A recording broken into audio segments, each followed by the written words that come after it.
Assalamualaikum warahmatullahi wabarakatuh. Kembali lagi di IHA Podcast.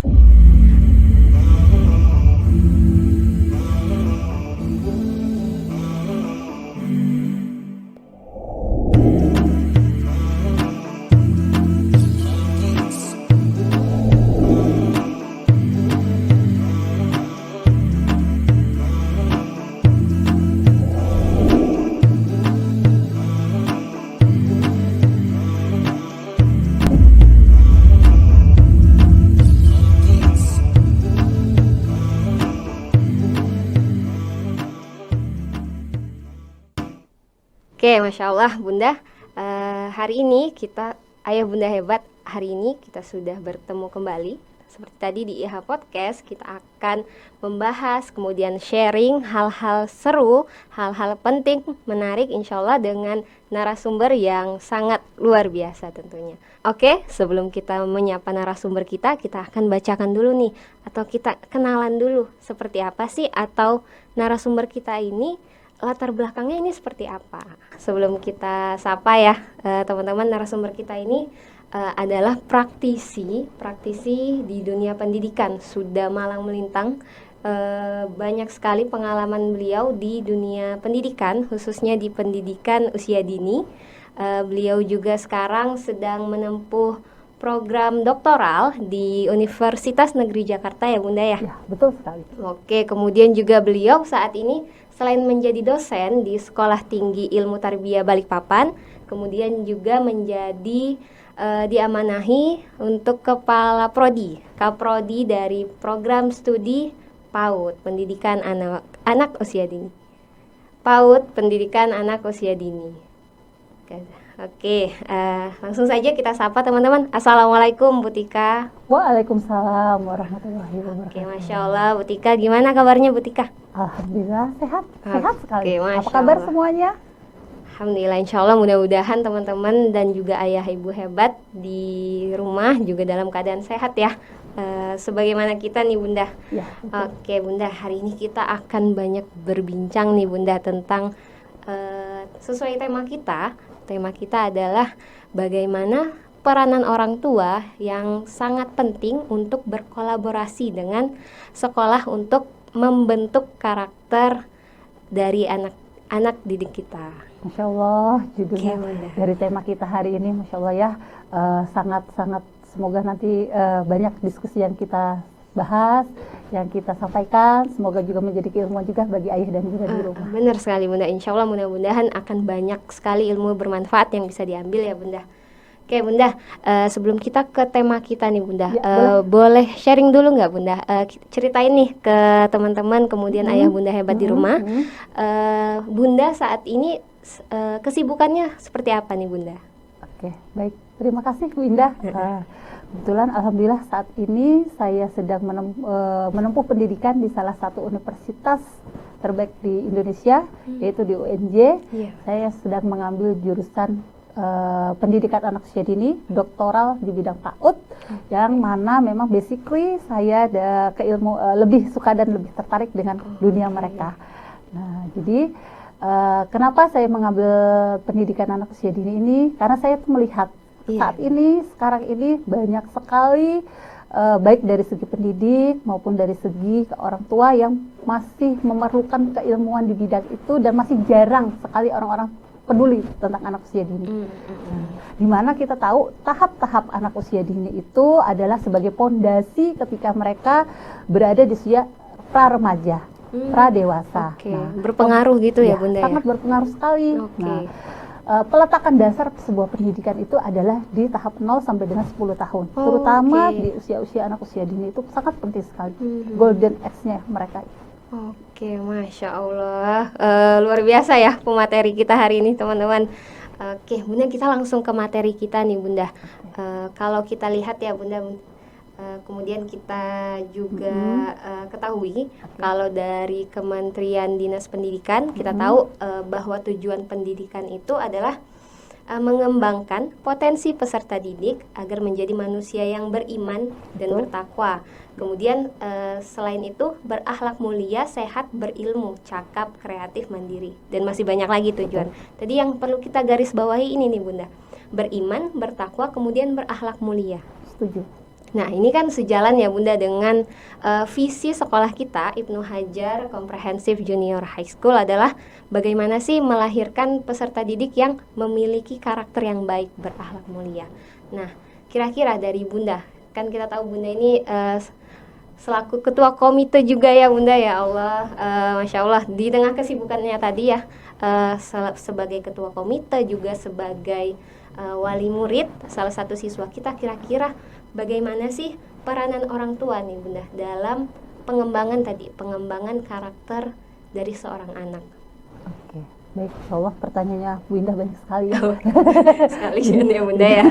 Oke, benar sekali. Jadi pemerintah itu sebenarnya sudah membuat birokrasi dan aturan yang sangat tepat bagi pendidikan.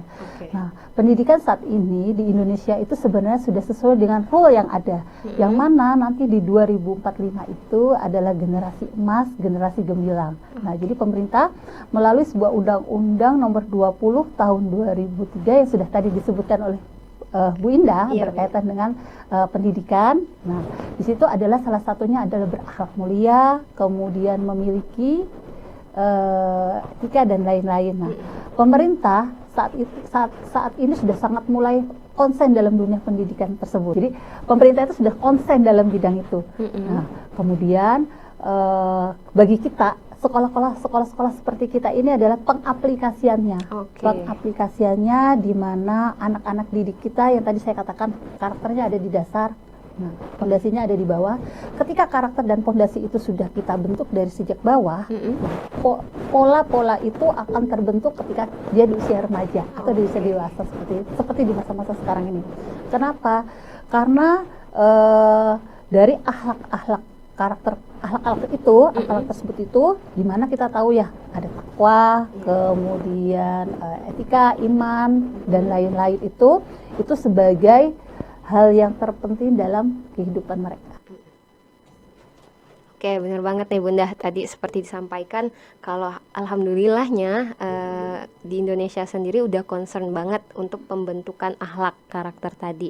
Tapi mungkin satu nih Bunda, kira-kira kalau dari pandangan Bunda, apa sih bagaimana peranan orang tua tadi untuk mendukung proses pembentukan karakter? Kita tahu kita sekolah sebagai fasilitator tadi ya Bunda. Betul. Ya. Oke, gimana tuh Bunda? Betul. Orang tua itu memiliki peranan yang sangat penting Bu Indah, sangat penting, terutama bagaimana membentuk mereka. Karena gini, dalam sebuah pendidikan yang kita tahu, bapak pendidikan pertama kita adalah Ki Hajar Dewantoro. Nah, pendidikan kita sekarang ini adalah pendidikan menuju kampus Merdeka Belajar, Merdeka Bermain. Untuk di TK namanya Merdeka Bermain. Ya, untuk di SD, SMP namanya Merdeka Belajar. Ketika di SMA, fakultas adalah Kampus Merdeka. Di mana semua dari kata merdeka tadi itu adalah berasal dari Ki Hajar Dewantoro. Nah, bapak pendidikan kita yang pertama. Nah, beliau itu sudah menekankan trisentra pendidikan namanya. Nah, di mana trisentra pendidikan itu adalah pendidikan dari keluarga terlebih dahulu, setelah dari keluarga kemudian ke sekolah, setelah ke sekolah kemudian ke masyarakat. Trisentra pendidikan inilah menjadi hal penting dalam sebuah pendidikan. Dalam sebuah lingkup keluarga. Keluarga ini memiliki peranan sangat penting untuk membentuk karakter mereka. Bagaimana mereka kehidupan mereka ketika mereka beraktivitas, ketika membentuk kemandirian mereka, ketika mereka melakukan aktivitas apapun, nah itu keluargalah yang memegang peranan tersebut. Kemudian setelah itu pihak sekolah. Kenapa? Karena di sekolah kita hanya belajar berapa jam sih? Benar tidak Binda? Iya. Nah, sementara orang tua di rumah bertemu dengan mereka lebih banget Bunda ya. Lebih banget. Nah, tapi dilema kita sekarang ini banyak orang tua yang bekerja. Iya, gimana tuh Bunda? Ya kan? Banyak sekali dilemanya orang tua yang bekerja, ayah dan bunda yang memiliki aktivitas di luar sehingga anak-anak mereka dititipkanlah di sekolah. Nah, jadi saat ini pemerintah kita terutama Pak Menteri, Pak Nadiem Makarim itu sangat konsen sekali dengan trisentra ini. Gitu. Gitu. Jadi banyak pendidikan itu harus berakar dari keluarga terlebih dahulu. Setelah berakar dari keluarga, kemudian ke sekolah. Setelah dari sekolah, baru kemudian pengaplikasiannya adalah di masyarakat.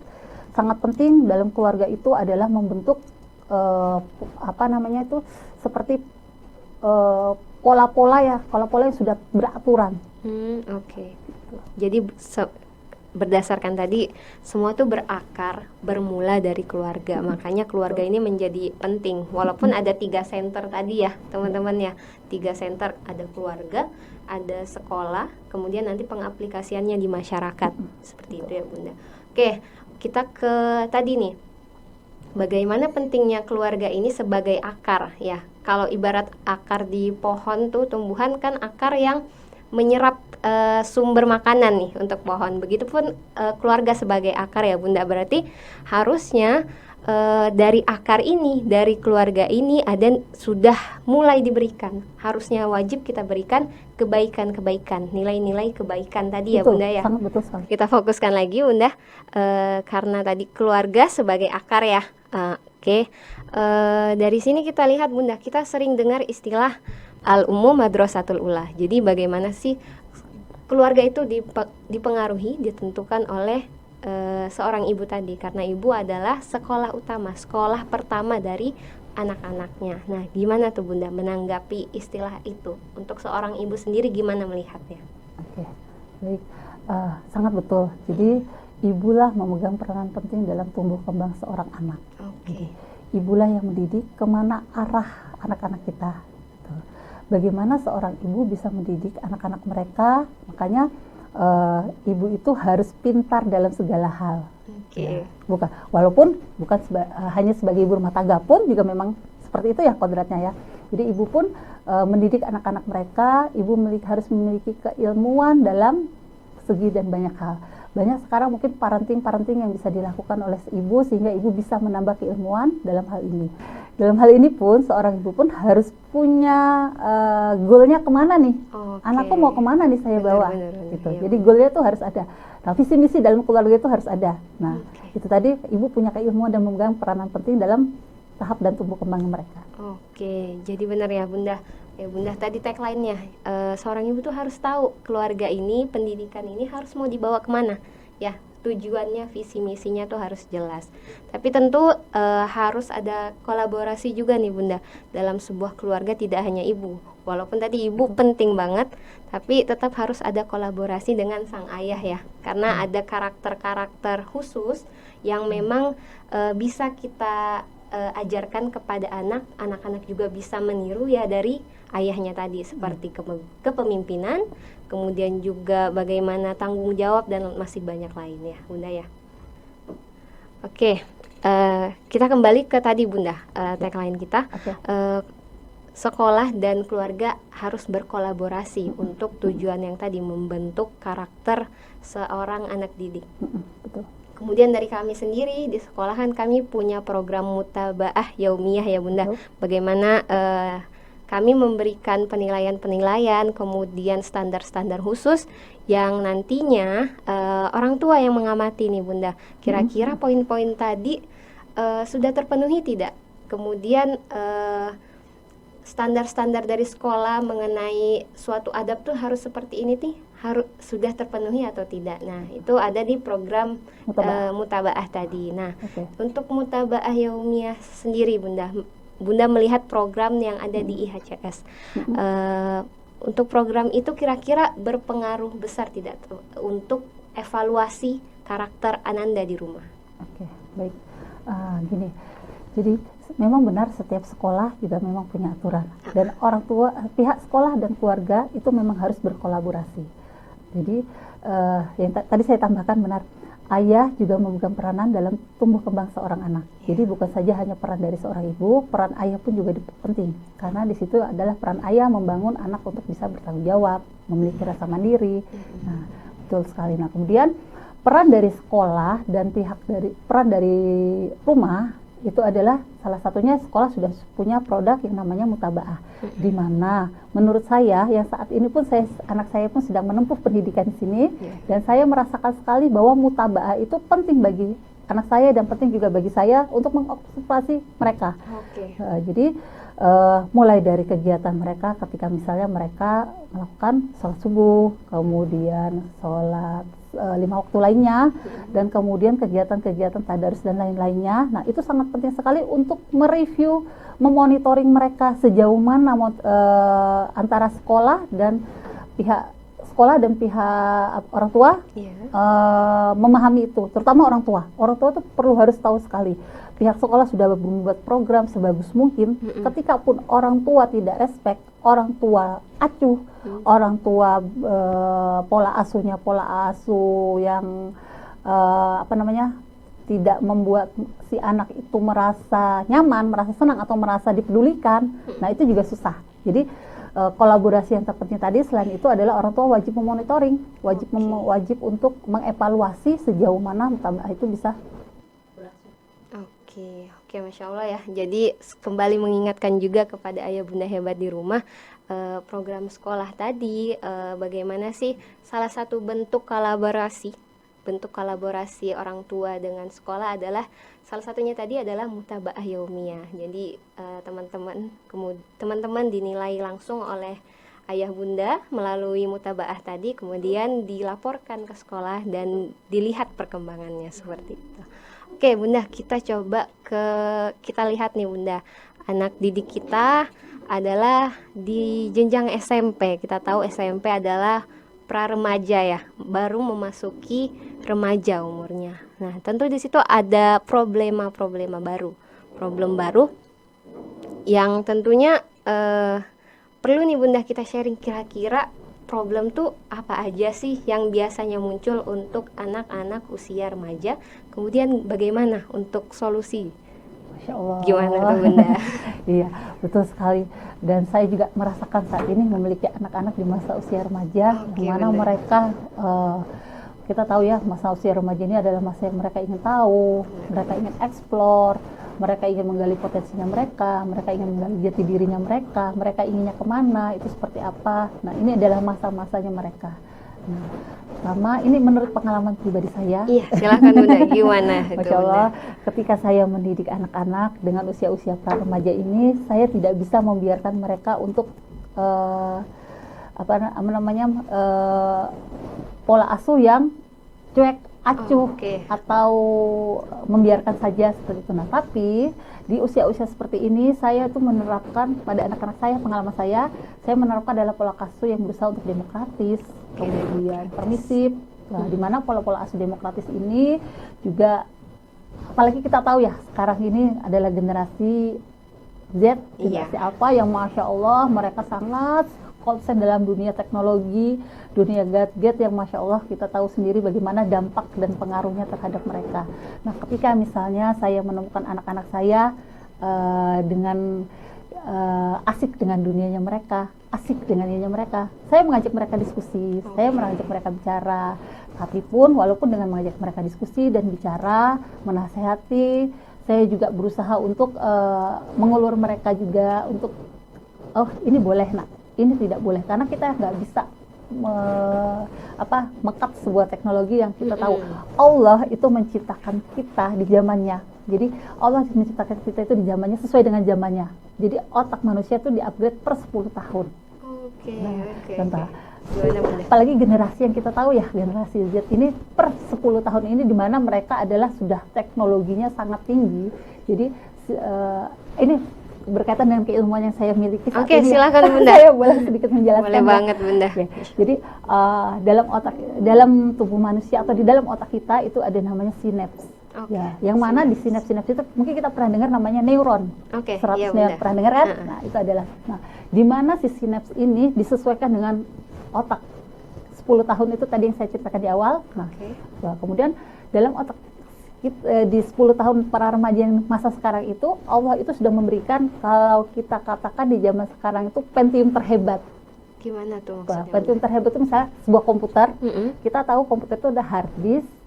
Nah, di mana hard disk itulah dimaksudkan Pentium terhebat. Jadi walaupun mereka tidak belajar dengan teknologi seperti mungkin di zamannya saya harus belajar bagaimana saya memahami teknologi, buka YouTube berkali-kali sampai saya hafal. Nah, sementara di zaman anak-anak sekarang tidak, cukup satu kali saja mereka udah paham. Oke. Nah, jadi Allah itu memang betul-betul menciptakan mereka itu sesuai dengan zamannya. Kita itu diciptakan sesuai dengan zamannya. Oke, benar banget ya Bunda ya.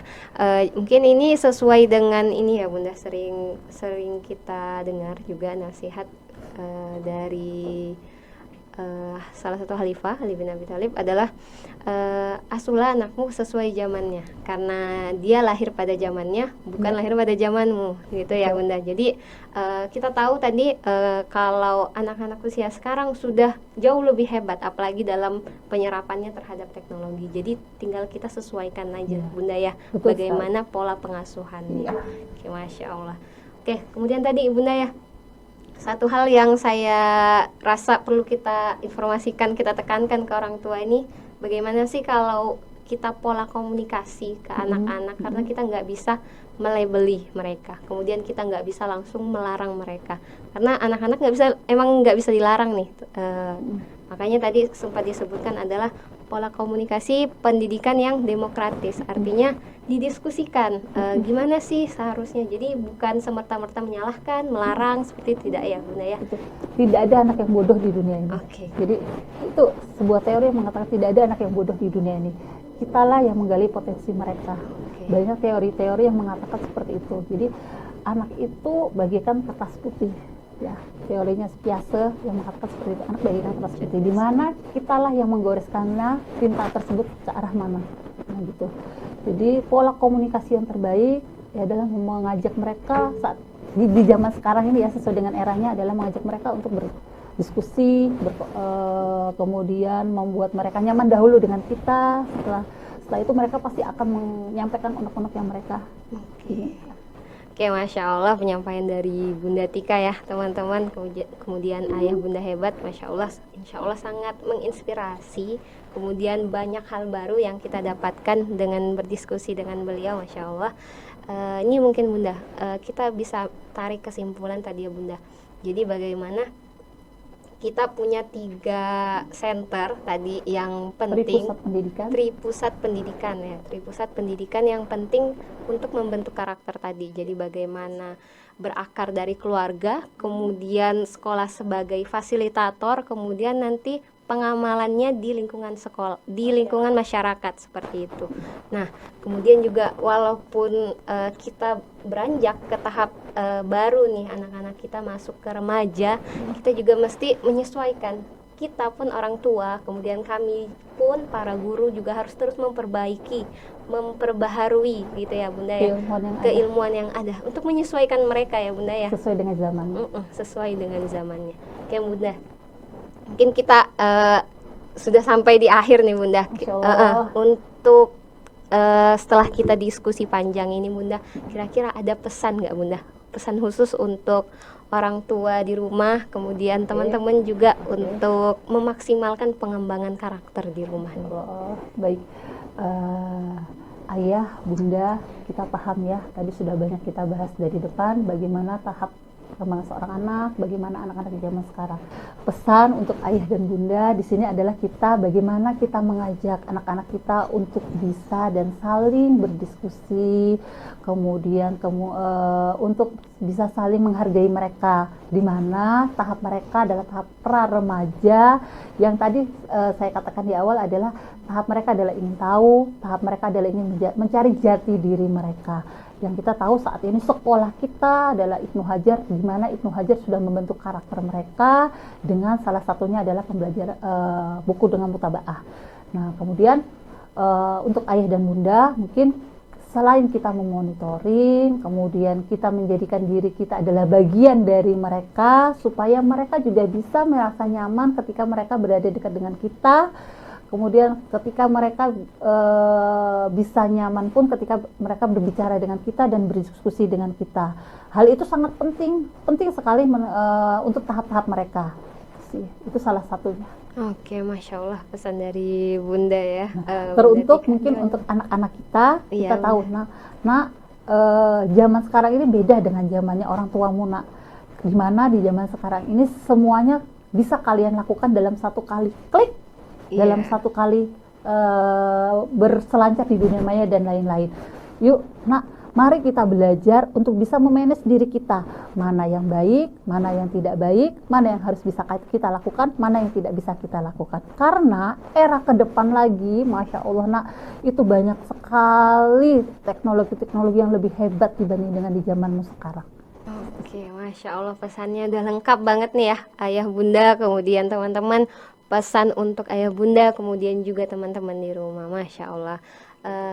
Insya Allah itu Bunda Tika, Masya Allah, terima kasih sudah mau hadir di perbincangan kita. Insya Allah sangat bermanfaat, mudah-mudahan terus bisa menginspirasi lagi ke depannya, dan mudah-mudahan sukses, kemudian dipermudah segala urusannya ya Bunda ya. Amin, Masya Allah. Terima kasih juga atas waktu dan kesempatannya sudah diberikan kepada saya, dan juga kita sudah berbagi ilmu, sharing, dan lain-lain.